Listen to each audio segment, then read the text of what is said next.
Thank you for joining us as we are learning more about the powerful effects of ecotherapy, a term that I didn't even know existed until we started putting this together. But we're going to dive into some practical tips for boosting your health and happiness through nature. This free webinar is brought to you by Encore Retreats, which hosts these thought-provoking workshops and leads content-rich experiential retreats around the world. I'm Jennifer Sullivan, the co-owner and memory maker with Encore Retreats, and presenting tonight is my business partner, Lisa Waltuck, who is Encore's content creator. Hey, Lisa. Hi. So Lisa, tell us how you got the idea to design a learning session around outdoor wellness. Well, some of you know, maybe from our newsletters or our website, that Jen and I met in Costa Rica, where we both moved with our families. And we moved to very rural Costa Rica, not in the cities. It was dirt roads, it was howler monkeys, iguanas, beautiful beaches, and mango trees. And it was a kind of a jungle type environment, much of it. And we had all sorts of venturing out and hiking. There was no real retail or anything. So our existence was in nature, and it was stimulating, humbling, exhilarating, and meditative. And when we both moved back at the same time, in 2021, we started Encore Retreats. And with our retreats, we wanted to carry that sense of kind of movement in nature with us. So every retreat we did, we had some sort of hiking or some sort of outdoor experience that allowed people to kind of get in touch with themselves. And we witnessed people having these incredible revelations during these times. So we would provide a prompt or do a meditative hike or something. And that always led to people being more in touch with their authentic selves. And that just inspired more curiosity on our part for what we could do. So we did an even deeper dive into it. And we want to share with you what we discovered. Yeah, it's been so much fun putting this together. Now, I've been surprised by the statistics and the data that you've shared, and I love all the practical tips that we'll get into. I mean, just like how walking within 10 minutes after dinner can dramatically lower your blood sugar. And these are not hard things. So I'm excited to jump in. But before we do, a couple housekeeping notes. Please ask questions as we go throughout the presentation rather than holding back to the end. Just drop them into the chat tab on the right, and I will ask them of Lisa throughout. Also, we'll send out a recording of this session and a copy of the slides, so you can just be present and ask questions for now. And then finally, we are offering a special wellness bonus at the end of the presentation, so stay tuned for that. And with that, I will turn it over to Lisa. Wonderful. Okay, so I would just want to start with a question. What, if anything, about being in nature makes you feel better, more relaxed, or more in touch with who you are? We may have sensed that we feel better in nature, but we don't really know what to attribute that feeling to. So is it just that we're away from our responsibilities? Is it that we have some time off, that we're not in front of our computers or on our phones? Is it that we can consciously or unconsciously focus on our breathing and our bodies and the sensations that it seems more accessible? So I kind of asked myself all these questions, like, why is it? And as I did the research, there is a lot of research out there, and there are a lot of very clear and comprehensive reasons why we do feel this way. So today, I just want to talk a little bit about what I'm going to get into. So we are going to learn about why we feel better in nature, backed by expert knowledge and research. We're going to talk about 4 different types of walking: meditative walking, social walking, problem-solving walking, and gratitude walking. And then we're going to look at some of the physical benefits, how hiking improves cardiovascular fitness, how it builds strength and enhances balance and coordination, how hiking or walking can calm your mind, and how we harness the healing power of nature. We also have a testimonial, and we're going to talk a little bit about our upcoming retreat, which is was inspired by all of this learning to be in nature and to hike and walk from inn to inn on the Appalachian Trail. And then, as Jen said, we have a special bonus. So that is our plan. So I'm going to dive right into meditative walking. So meditative walking is bringing mindfulness and awareness to your walking. So we do this on our retreats. It's kind of a silent hike. And you focus on everything from how you put your foot down, one in front of the other, heel, ball, toe, very intentionally. You're more in touch with your body, where your senses are, what you're hearing, what you're feeling. You might feel a breeze on your skin. You might smell the surroundings, the plants, the ocean, wherever you are. It allows you to be truly present. So can you guys think of a time when you have been very present and aware of your body in this way? You can throw something in the chat if something comes to mind. For me, it's yoga. I practice yoga, and I think of it as kind of a clean slate for my mind. So my mind becomes really clear, and I just focus on each pose or how I'm feeling, how I get into and out of each pose, which muscles I'm using, where I feel strain or expansiveness. And I always chuckle to myself because whenever the instructor says, relax your jaw, my jaw was tense, or, any correction she gives, usually I'm feeling that. And when you just pay attention to it, it opens up a whole new window and kind of how you go about your life. So there was a time when every time I would be driving, I would be holding my breath. I don't know why, but I would just notice that I was holding my breath. So just being aware of those times when you either feel in your body or you're getting back used to being in touch with your body is a good reminder, like that you can do that you can control it, that you can switch your mind into the present and in a mindfulness way.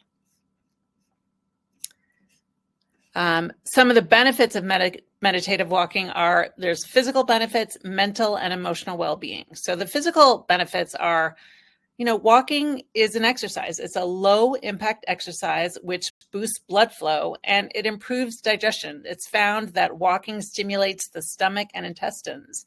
And this helps food move through your digestive tract, your digestive system more rapidly. It also improves balance and regulates blood sugar levels. As Jen said, Joyce Schulman is a walking expert. She's written 2 books and she was a guest on our community conversations. You can find that interview in our Encore Retreats past events. But she talks a lot about all the benefits of walking and this lowering blood sugar and so many other things that we'll go through as we get through this presentation. Some of the mental benefits are just a better mood. You feel more focused and alert. I know that I am a morning walker. There's a lot of paths by my house. I have a dog. And so I'm always out walking in the morning, and I am able to sit down and get work done in a much more focused way because I've just moved my body and given a rest to my mind so it's ready to focus on something. Now, by focusing on the sensations of walking in your surroundings, you're training your mind to stay present and attentive, which can lead to improved focus, clarity, and memory. So if you are allowing your senses to just switch on, you are giving yourself a little bit of, you're exercising your mind, you're exercising your brain to do that. With emotional well-being, for me, if I exercise in the morning or first thing, I always feel kind of more confident and more accomplished because I've gotten that done. I feel like the circulation is moving. This morning I went swimming and I just felt like my body was buzzing a little bit. I was really attentive to all the other things I needed to do today. So there's the emotional well-being. You feel healthier and happier. You also get fresh air and you connect with nature, which has additional benefits like improved sleep. So just getting into nature and sunlight can help you reset your circadian rhythms for the day, which helps you with overall health, immune function, and just, like I said, improve sleep. And the combination of physical activity, deep breathing, and mindfulness can help reduce stress and anxiety. So as you walk, you're not only moving your body, but you're also shifting your mind towards a state of relaxation. And that's one of the points of this meditative walking. The second type of walking I want to talk about is social walking. So this is a simple one. It's walking and interacting with one or more people. I like to say that walking is the new coffee date, at least kind of among my friends. Whenever we want to get together, people are increasingly choosing meeting up for a walk instead of a drink or coffee or lunch or dinner. It's just, it feels healthier. You know, you're kind of killing two birds with one stone. You are getting your exercise or steps in while you're connecting with a friend. So that just feels like a good activity. And I know that some coaches and therapists are even running their practice as walking sessions. We'll get into kind of problem solving walking, but there must be something to this creative thinking and exploration of yourself and others through therapy and coaching sessions while you're walking. And then socializing, you know, just being with another person or a group of people staves off the feelings of isolation and loneliness. And that is associated with heart disease, diabetes, arthritis, depression, chronic stress, and premature death. I've heard so many studies on longevity that one of the key predictors of longevity is strong social health, strong social connections. So more and more people are prioritizing that, especially post-COVID, ways to connect with others, because it does really help with longevity. And then, of course, there's a brain boost.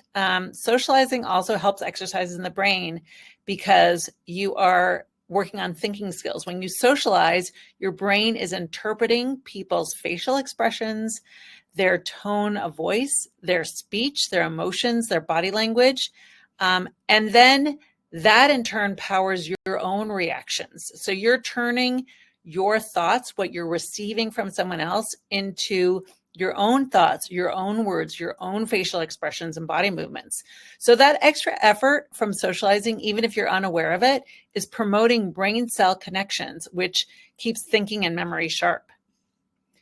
And then accountability, you're more likely to follow through and show up for a walk if you have agreed to do it with a friend. So if you agree that we're meeting at the trailhead at 6 a.m. tomorrow and your alarm goes off and you're tempted to hit the snooze button or turn it off altogether, you're not going to, because you can envision your friend waiting for you there. So you're going to show up and you're going to be happy that you did.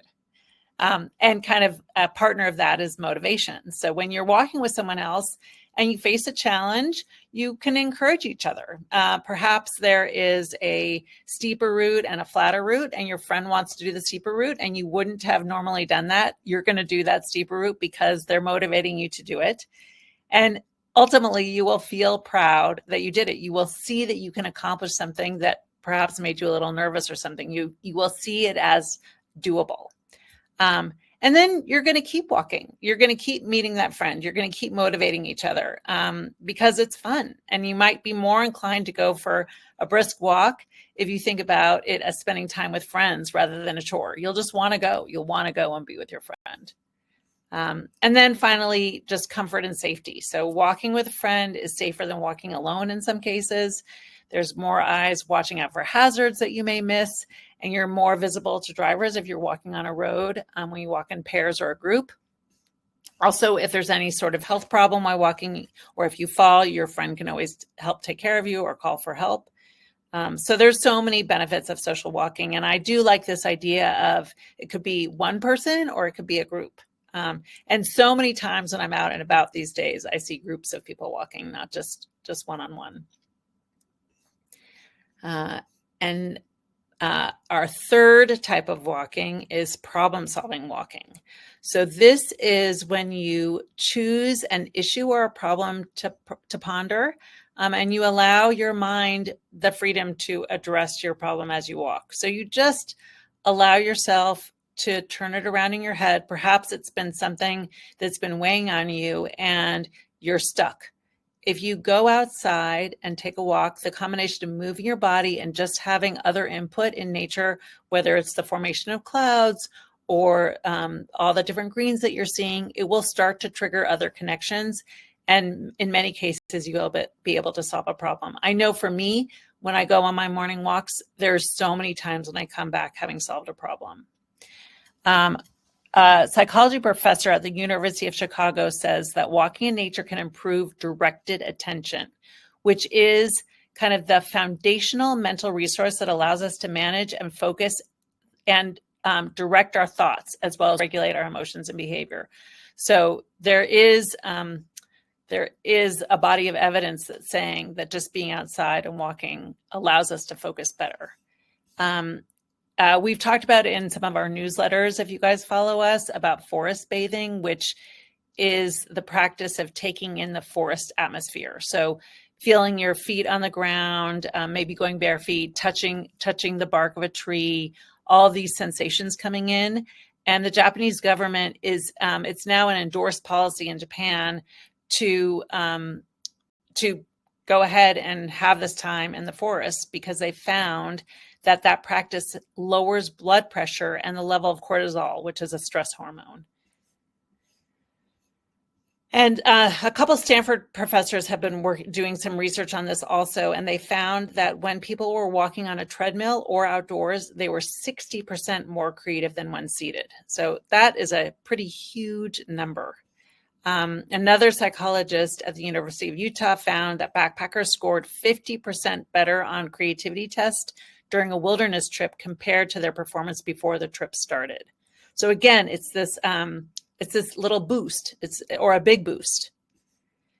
And then walking to enhance decision-making is also a component of this. A couple researchers also have been taking clients and senior business leaders and policymakers into the mountains around Chamonix, France, to help them frame issues and clarify decisions while walking.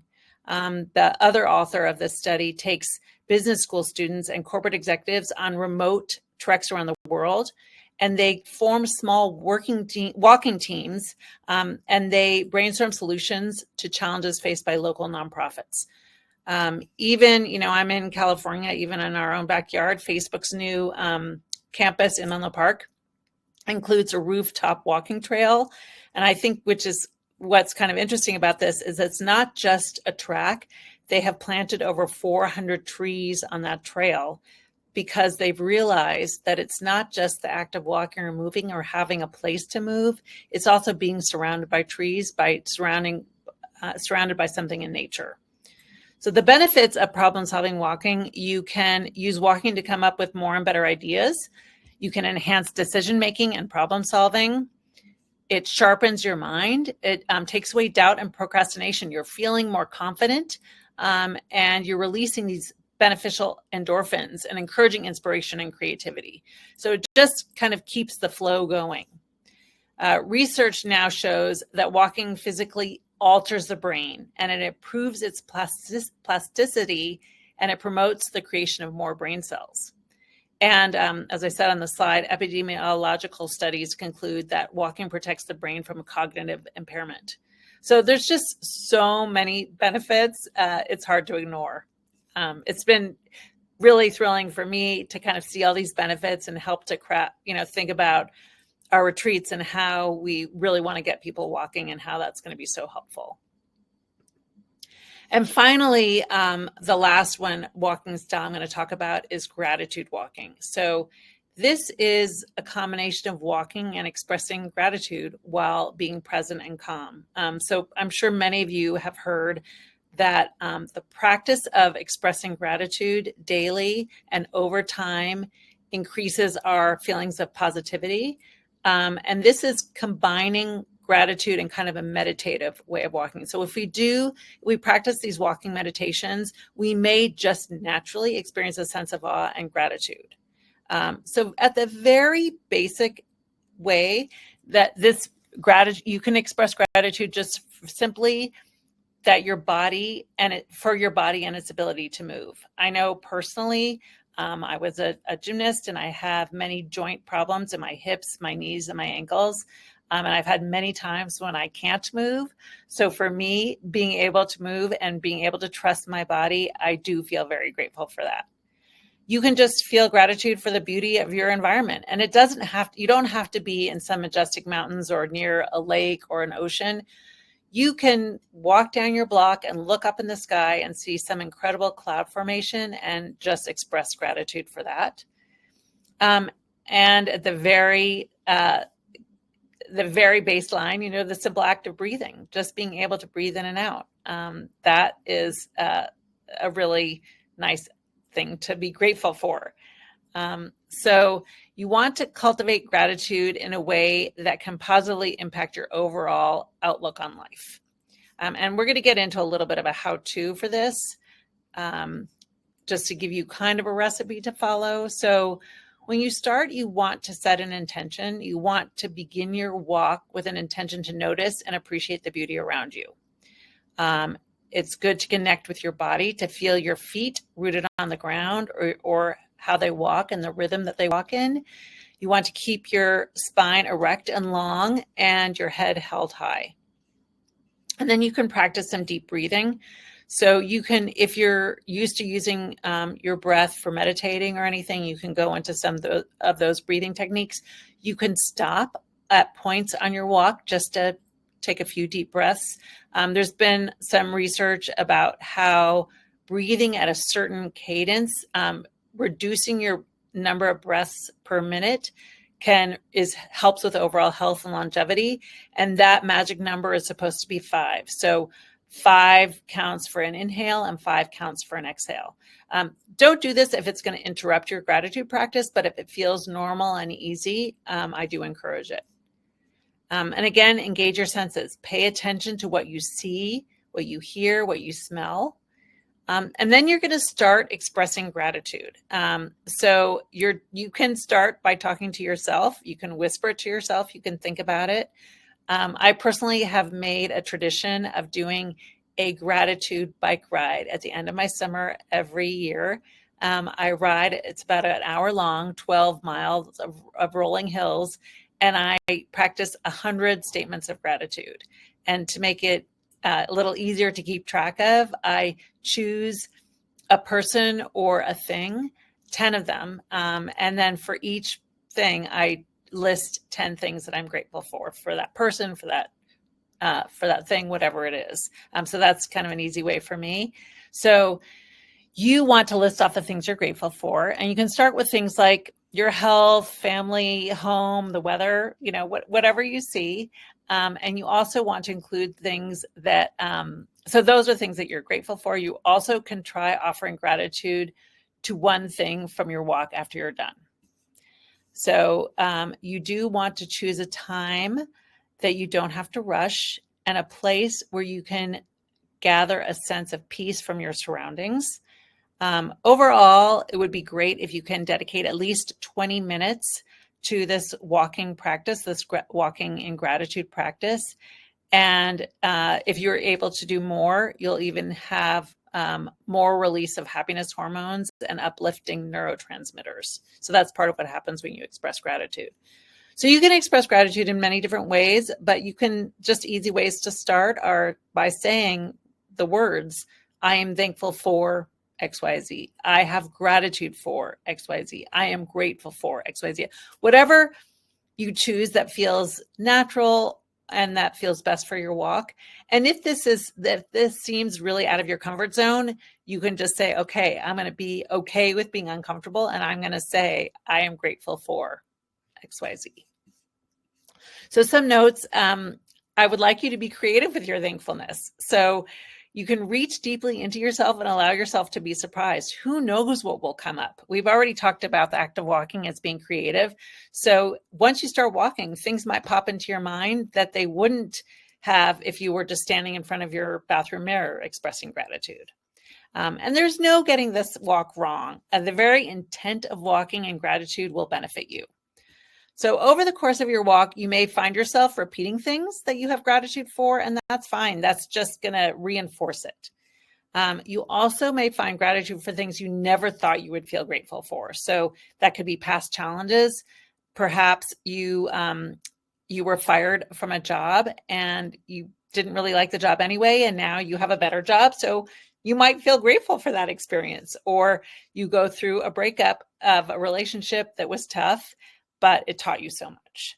So when something negative enters your thought stream, perhaps even doubt about expressing gratitude, you can say to yourself, I am thankful for my ability to spot negative thoughts, and I have gratitude for what it has taught me, and I'm now releasing this thought. And then just give it a strong exhale. So you just kind of let it go. I know in meditation, when you're trying to stick with something and thoughts keep coming at you, you try and say, okay, I'm not gonna think about that now. I'm letting that go. Same type of thing. And then as you conclude your walk, recognize any lightness that has entered you, along with any mental, physical, or emotional shifts. So allow gratitude to live inside you for the rest of the day and beyond. You'll feel it. You will feel something change in you. So that is a lot of different types of walks. I'm actually going to go over, here's a slide, just the benefits of gratitude walks. I'm not going to go over all of these. You can read them, but I'm sure many of them you're familiar with. I love the last one, which is when doing this walk with others, it allows you and your walking group to be heard, received, and appreciated. And on our retreats, when we do meditative walking, we always do it together for whatever prompts that I'm giving. And I think that there is something about being in a group that allows you to take on the energy of everybody else. And to me, that's a bit of a different experience than just doing it on your own. So there is some power in walking together, being in your own mind, being in your own body, but being among others. And I think that's something that's valuable. And of course, there are many other types of walks. I've just gone over 4 of these, but if you like listening to podcasts, you can learn something. I know my husband listens to Atomic Habits, one chapter, every other day or something. And he's always learning something. He was always incorporating something. He's also writing a book. And I would say at least twice a week, he comes home from a morning walk saying, I figured out this plot point. So it definitely helps if you go in with a question. Many times when you're walking in nature, you can solve it. And that happens to me all the time as well. I walk out of my house with trying to solve something and I can't come back having some resolution. And, you could use that time to catch up with a friend. I have one of my best friends lives in Portugal, and we catch up when we're walking, and it's really nice. Current events, maybe something frivolous you need, like listen to some comedy or a new novel. You can explore new areas, new hiking paths. There's so many ways you can walk that is beneficial. So I encourage you all to do whatever you can there. Okay, now we are going to go into enhancing physical health. And I'm going to focus now on hiking because that is one of the most popular pastimes in our country. 60 million people engage in it every year. And there's so many wonderful benefits of hiking. So the act of hiking supports better cardiovascular and respiratory health. And it does that because you are strengthening your lung tissue and cardiac muscle. So a stronger heart is able to pump more blood with less effort, which results in less pressure on your arteries and reduced hypertension.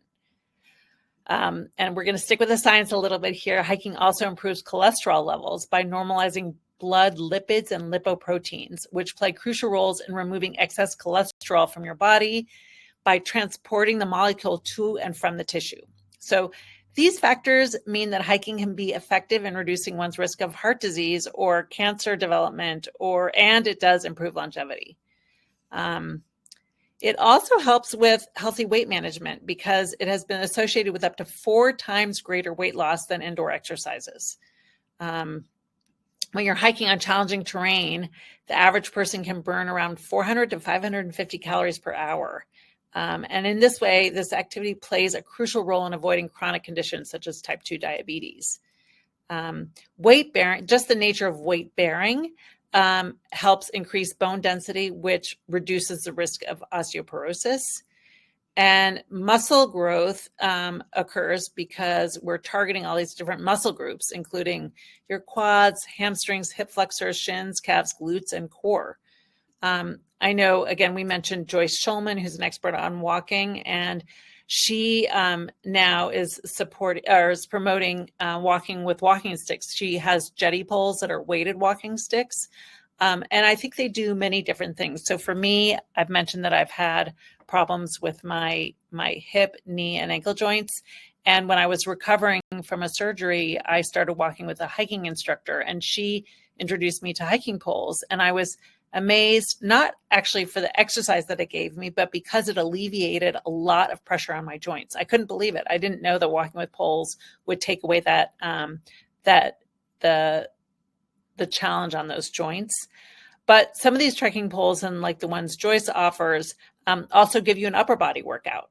So they can target your arms, your shoulders, and steeper heights just gives you a more intense workout too. So there's many ways you can incorporate whole body exercise into hiking. And then hiking is usually on terrain that's not a clear path. So you're navigating different terrain, you're navigating around rocks and other obstacles. So that allows you to improve your balance, posture, and coordination. I know for me, I went on a hike yesterday up and down a big mountain. And when I was coming down, I was so aware of my core muscles, my obliques, my quadriceps, and it takes even more energy to come down actually than going up. And I definitely felt that. I was also very aware of my posture, keeping my posture upright so that I would stay balanced and so that I wouldn't slip. So hiking really is a 3-in-1 exercise that combines components of cardio, balance, and weightlifting. And this increased complexity creates a greater challenge for our bodies, which is always positive. All right, and then we're going to go on to, there we go. And just how it can affect your mental state, how it can calm your mind. So I have some of these statistics up on the slide, but hiking for only 30 minutes can reduce your stress hormones by as much as 28%. And walking for longer bouts of time and more frequently improves physiological stress parameters associated with acute stress, such as heart rate variability and cortisol levels. And remember, cortisol is that stress hormone. So hiking also can reduce anxiety and depression, and it improves cognition, memory function, and problem-solving skills. Again, we talked about the problem-solving walking. One of the ways it provides for these benefits is that hiking requires the frontal lobe of the brain to pay constant attention to the ever-changing terrain, the visual field, and to identify hazards as they appear on the hiking path. So we're constantly looking out, even unconsciously looking out for all of these as we walk. And another contributing factor is that hiking boosts neuroplasticity in the brain, which is our nervous system's ability to recognize and establish new functional connections. So neuroplasticity is vital to us as humans because it enables us to learn and evolve through life, and it powers the thinking and memory centers in the brain. And also, like we talked with the social hiking, hiking with others just staves off loneliness and isolation, and it's good for your social life. So there's great benefits. And then finally, the healing power of nature. So many of the best mental health benefits associated with hiking stem from just the rhythmic cadence of walking combined with the calming effects of the sights and sounds and smells of nature. Simply inhaling an organic compound called photosides that trees release has been found to improve immunity. Research shows that simply by being in nature or viewing nature can help people recover faster from surgery. And the combination of physical activity and exposure to nature can promote endorphin release, which improves mood and reduces stress. So studies show that people walking in nature versus an urban setting experience less rumination. So rumination is that experience of stressful thoughts getting stuck in an infinite replay loop. We just keep going around and around and around. And walking in nature helps us get out of that. And there's other research that shows how people hiking in nature also improve their attention spans by as much as 20%. Another compelling perspective builds on research around the blue zones. So the blue zones are the regions of the world where people live longer, healthier lives. And a lot of research have been trying to pinpoint what factors lead them to having these longer, healthier lives. And one of the ingredients they found is that living in a mountainous area is one of those factors. So if you are surrounded by nature, that is a factor that increases longevity. And then there's another analysis that shows how exercising in nature can lead to greater feelings of revitalization, increased energy, and a decrease in tension, confusion, and anger. And I think we all could use a little bit of that.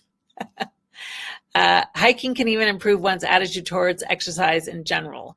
That's why hikers expel more energy than runners or walkers, because if you're going to go for a 45-minute run around a track or around your neighborhood, that's 45 minutes. But if you go on a 4-hour hike, you're out there because you love the view, you love the nature, you love discovering a new site. Hiking, you have a destination of a lake or something. So you tend to spend more time when you're in nature than if you're just exercising, going to the gym. You've heard so much from me that I'm going to allow some other people to talk. And these are videos. So these are two people that have gone on retreats with us. Lynn is the first video, and she participated in a retreat reunion call. So this is a clip from that experience. So I just want you to know that this is all the more revelatory, as she is a self-described non-hiker, not an outdoors person. So she'll talk about that. We were having a little trouble with our other videos, so I'm not sure if we're able to run that, but we'll start with Lynn, and I'm going to stop sharing. I just feel like I shed all this expectations and all the stuff off my shoulders and my back and everything. And that to me was hugely impactful. And not only did I make it to the top of the hill and I was still fine, but I had this huge aha moment. And I loved that. And actually, when we went back, we had free time, and I took a bath and climbed into my bed and took a nap, which I never, ever get to do. And that was also so amazing because I let myself actually do that, which I don't normally. I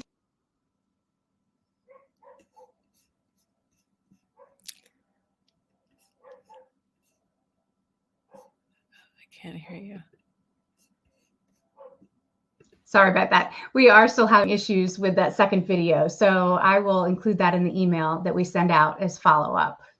So it's always fun to see how being in nature affects those who don't normally incorporate it into their lives. So we appreciate Lynn sharing that with us. Great. Okay. So Jen. Yeah. So as Lisa mentioned, we've had the pleasure of watching how impactful spending time in nature has been for our retreat guests. And many of us have asked us for more of that, more opportunities to get away from their busy lives, more opportunities to move their bodies and be in the company of other strong women, more opportunities for someone else to take care of all the details so they can just show up and be present. Out of all of that, we designed our Hiking Inn to Inn and Appalachian Adventure Retreat. Those were our goals, to meet those requests of our past guests. So, Lisa, if you want to go to the next slide, in mid-September, the beginning of cooler temperatures and changing leaves, we'll be taking a group of women on a long weekend to hike a portion of the Appalachian Trail. Each night we'll stay in a different cabin or lodge within the Shenandoah National Park in Virginia. And on Friday and Saturday, we'll hike a little over 8 miles each day on the iconic Appalachian Trail, which I'm super excited about. This is kind of the bougie way of hiking the Appalachian Trail, because at the end of each day, we'll be eating a great meal and taking a hot shower and climbing into a comfy bed. But I don't see anything wrong with that. We can still claim that we hiked the trail. We're also going to take care of all the small details, like having your luggage transported from inn to inn. So all you need to hike with is a day pack. We've pre-ordered park entrance passes so you can go through the fast lane to get in. We've hired a private shuttle to bring us back to our cars on Sunday. So needless to say, this is all a fantastic opportunity to put into practice some of the techniques that Lisa mentioned. She talked about accountability and motivation. So this can be that for a lot of people. And she can help us implement some of these new practices on the walks. So she'll be guiding us through many of these benefit-rich techniques. If you want to learn more about the retreat, the first step is to schedule a discovery call with us, which you can do through the link on your screen. I will throw that up there.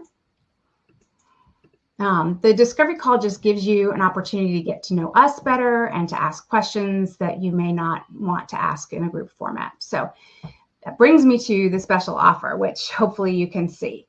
Well, actually, Jen, I just want to say that people should switch their, instead of the chat, they have to go to offers to see that. Thanks, Lisa.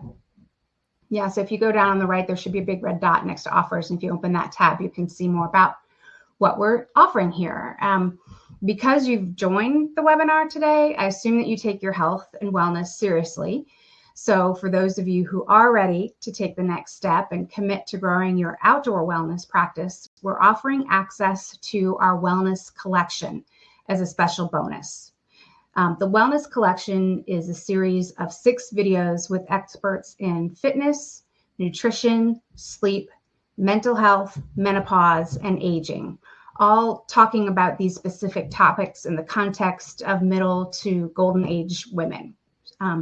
Each video is about 35 to 45 minutes long. It's an interview with guests including an Olympic athlete talking about fitness, a Pulitzer Prize finalist talking about aging, and a nutritionist who some of you know, Monica Reinikel, or the Nutrition Diva, talking about nutrition. At Encore Retreats, we strongly believe in not just sharing information, but actually taking action.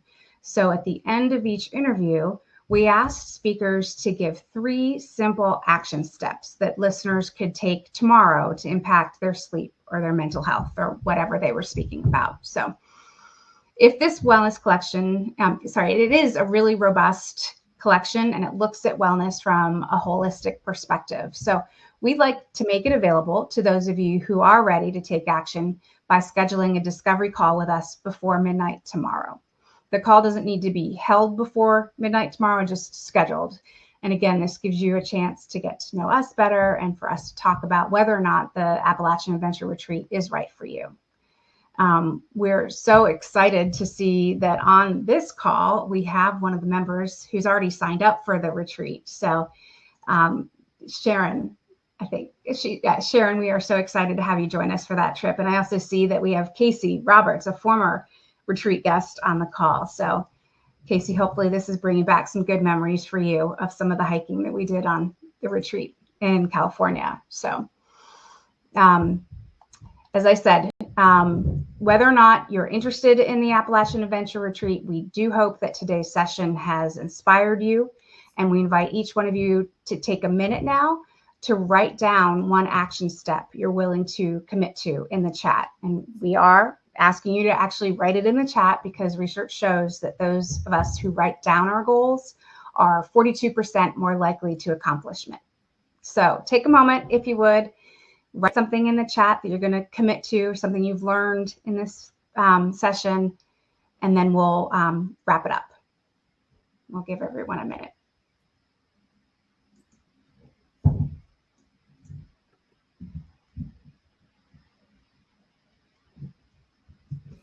I think every time I hear Lisa talk about this, I learn something new. Like Facebook has 400 trees on the roof of their office building. That's pretty amazing. And that all I need to do is tell my kids to go walk for half an hour and they'll come back with 28% less stress. Yes, please. So we have some shy people not putting anything in. Don't worry about that. If you're not comfortable writing in the chat, please just take a moment when the session is over to sit where you are and give some careful thought to one thing, one action. We want this session to have been meaningful and to really affect change. So give yourself that gift. And then Lisa, if you want to wrap us up. Yes, thank you so much, everybody, for participating. It's been really a joy for me to dive into this research and see all these benefits. And I, for one, am so excited about the retreat. I mean, this is just something that I've always wanted to do. It's kind of a bucket list item for me. And I love that it's, you know, a long weekend, that it's doable. So I hope to see some of you there. And if not, just keep in touch. We send our newsletters out. We always try and provide some really beneficial information for you and resources. So we just love to have you as part of our community. Thank you for being with us. Thanks, everyone.